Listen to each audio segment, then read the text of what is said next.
है, इस प्लांट की एक और खास बात है, यहां सिर्फ मारुति सुजुकी की कारों का प्रोडक्शन नहीं होगा। अब ध्यान से देखिए, ध्यान से देखिए, इलेक्ट्रॉनिक्स और कार की मैंने आपसे बात की थी। जब सेकेंड वर्ल्ड वॉर के बाद जापान ने पूरी दुनिया में धूम मचाई, और कार ऑटोमोबाइल सेक्टर एक ऐसा सेक्टर है जो किसी भी कंट्री को बड़ा पुश देता है, और इस प्लांट से ऑटोमोबाइल सेक्टर और एक और चीज, लिथियम आयन बैटरी भी बनाई जाएगी। पीएम मोदी ने ई विटारा कार को हरी झंडी दिखाने के साथ ही सुजुकी, तोशिबा और डेंसो के लिए लिथियम आयन बैटरी बनाने के कारखाने का शुभारंभ भी किया है। यह प्लांट हाइब्रिड और इलेक्ट्रॉनिक गाड़ियों के लिए बैटरी बनाएगा। सुजुकी मोटर कॉर्पोरेशन ने इस मौके पर बताया कि उनकी कंपनी भारत में अपने काम को और बढ़ाएगी। इसके लिए अकेले 5 से 7 वर्ष में 70,000 करोड़ रुपए के निवेश किया जाएगा। गुजरात में मारुति के इस प्लांट से यूरोप में Britain, Germany, Norway, France, Denmark, Switzerland, Netherland, Sweden, Hungary, Iceland, Italy, Austria और बेल्जियम जैसे देशों को मेड इन इंडिया कारें निर्यात की जाएंगी। इसके अलावा जापान खुद यहां की बनी कारें खरीदेगा। यानी कि अगर अमेरिका नहीं है तो चलेगा, यूरोप तो है अपने साथ। अब यह अमेरिका के लिए कितना बड़ा झटका होगा, इसको भी देखते हैं। ऑटोमोबाइल मैन्युफैक्चरिंग के मामले में चीन, अमेरिका और जापान के बाद भारत चौथे नंबर पर है। जापान से भारत मामूली रूप से पीछे है।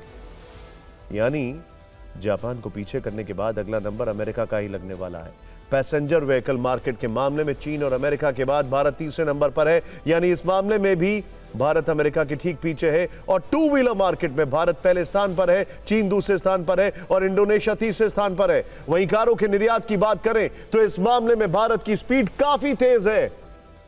2023-24 में भारत ने 45 लाख गाड़ियां निर्यात की हैं, जबकि 2024-25 में 50,98,000 गाड़ियां निर्यात की गई हैं। यानी एक वर्ष में 19% की वृद्धि हुई है, जबकि अमेरिका का निर्यात 2024 में घटा है, इसमें 6.1 की कमी आई है। वहीं इस वर्ष अप्रैल जून के बीच भारत के कार निर्यात में 22% की वृद्धि दर्ज की गई है।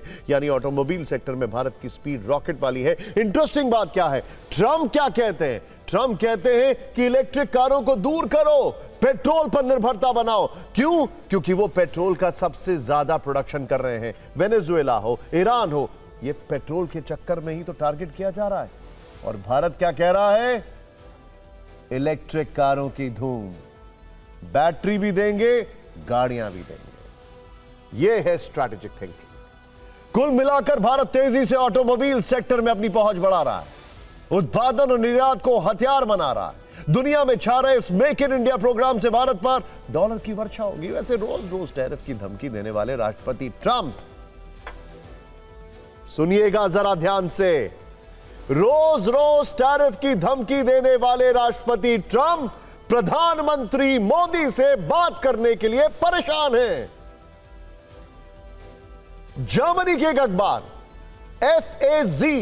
फैज का दावा है कि टैरिफ विवाद के बीच राष्ट्रपति ट्रंप ने पीएम मोदी को कुल 4 बार फोन किया था, लेकिन प्रधानमंत्री मोदी ने एक बार भी ट्रंप का फोन नहीं उठाया।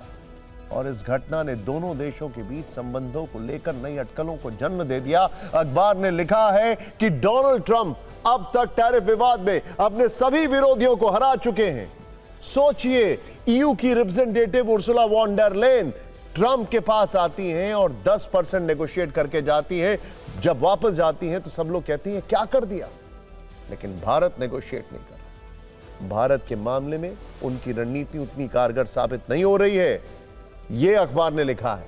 रिपोर्ट की हेडलाइन सुनिए। रिपोर्ट की हेडलाइन थी फैज न्यूज़पेपर की, Trump calls but Modi doesn't answer. यानी ट्रंप कॉल करते हैं मगर मोदी जवाब नहीं देते हैं। फैज ने अपनी रिपोर्ट में लिखा है कि ट्रंप की शैली हमेशा टकराव की रही है। वो बार बार बातचीत के बजाय धमकी या दबाव की भाषा का इस्तेमाल करते हैं। अधिकतर देशों ने अमेरिकी दबाव को देखते हुए कोई ना कोई रास्ता निकाल लिया, लेकिन भारत के मामले में कहानी अलग है। भारत का यह रुख दक्षिण एशिया में उसे मजबूत दिखाता है, ऐसा अखबार ने लिखा है। कल ही रशिया में हमारे एम्बेसडर ने कहा है कि हम जिससे चाहें, जहां चाहें, जब चाहें, जैसे चाहे तेल खरीदेंगे। वो हमारे डोमेस्टिक और नेशनल इंटरेस्ट पे डिपेंड करता है।